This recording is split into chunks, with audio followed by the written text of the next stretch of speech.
Um, I got told that you can start as soon as you pass the Part 2 exam. Okay, that's another good question.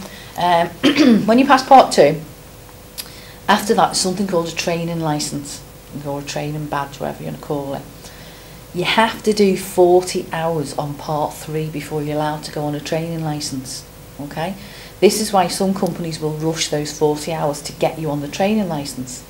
So when you get on the training licence, actually what happens is you start learning yourself through your pupils on what works and what doesn't work.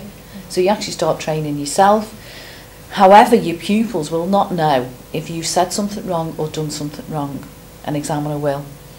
I'm not an advocate of the trainee licence, although I do put people on trainee licence if I really genuinely feel it will help that particular person out.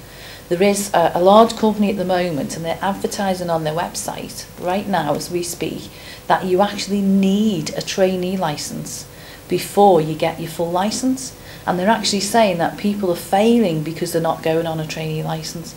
That is simply not true. If you look at the DSA statistics, there is no difference in the pass rate from someone who's had a trainee licence to someone who hasn't. There is a difference in the pass rate with us.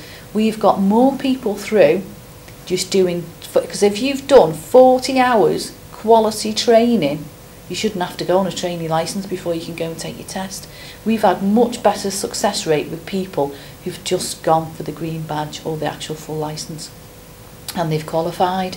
But you see, the problem with the trainee licences is that other companies, what they'll do is they'll persuade you to go on a trainee licence.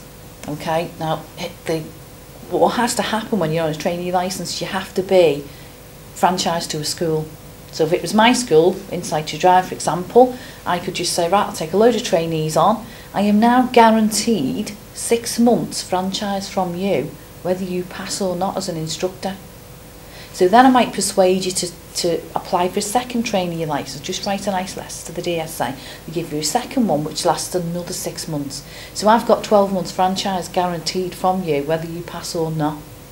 Yeah, I'd much rather you just go for the test, get your green badge, and then you can have a discussion. Do you want to go to a national school? Do you want to come with Insight2Drive? Do you want to set up on your own? Whichever way it is, we will help you achieve your dream to be a driving instructor. But companies will persuade you to go on a trainee licence. The other side of it, for example, if you're with a real learner and we'll say there's a left turn here, yeah, and you're coming along and you're saying, okay, right, check your centre mirror, left door mirror, signal left, good, slow it down a little bit, good, well done, look into your side road, okay, and then the learner will actually turn into, because they know you want them to go that way. An examiner, same thing, centre mirror, door mirror, body ball. Okay, look into your side road, they'll just sail right past. And that leaves you thinking, well, all my learners turn. What's going on? And the examiner will then say, oh, I'm awful sorry, I didn't know when to turn, you never told me when to turn the wheel. So they will do exactly what you say, where a learner will help you out. I've seen more people ruined on a pink licence than actually just going for the green badge, because there's that difference. Does that make sense? Yeah, that makes sense. But again, I'm not discounting it. If we feel when we get to that stage, Bob, we feel it'll suit you, then we'll have a talk and we'll decide whether we're going to do it or not. Okay.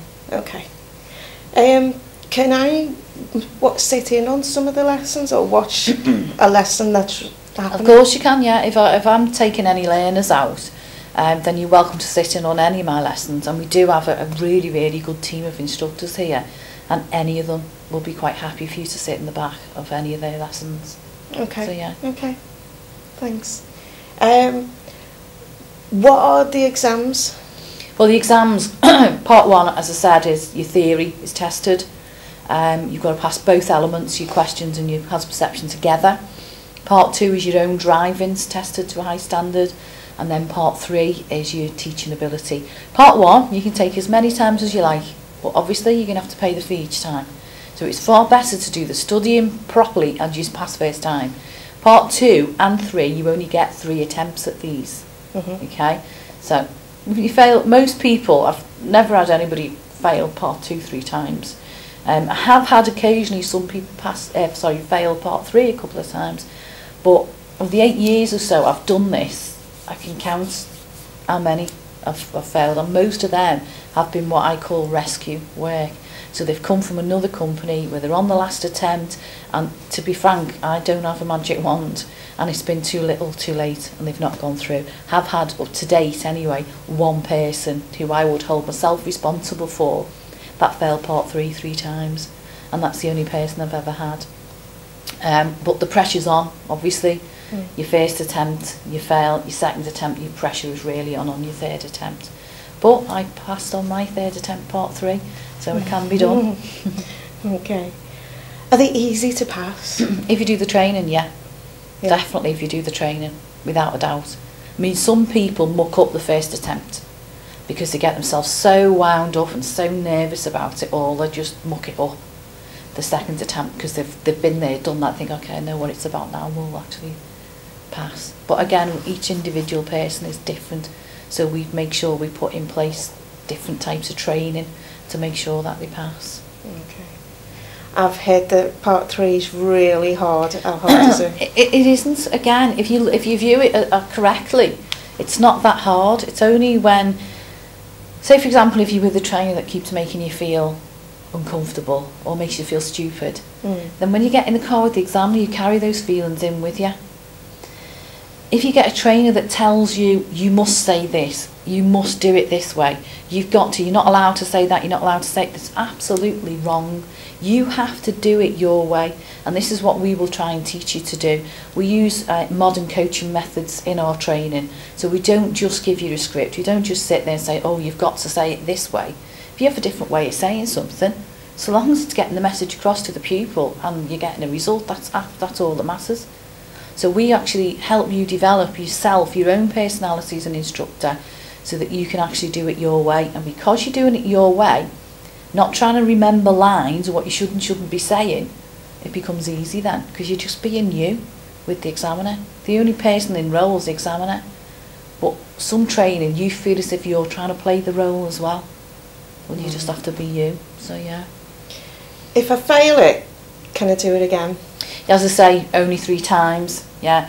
For parts 2 and 3, you can only do it 3 times. But if you fail the whole thing, because this is what you're asking, yeah. Yeah. After the 3 you fail times. 3 times, yeah. You can, and companies will say, oh, you can take it again, and we'll do some free training for you. It's not a problem. We will also do enough training for you to make sure that you can do it again. But, and it's a big but, from the day you pass your part 1, you've now got 2 years to qualify. Okay, sounds a long time, but some can go over really quickly.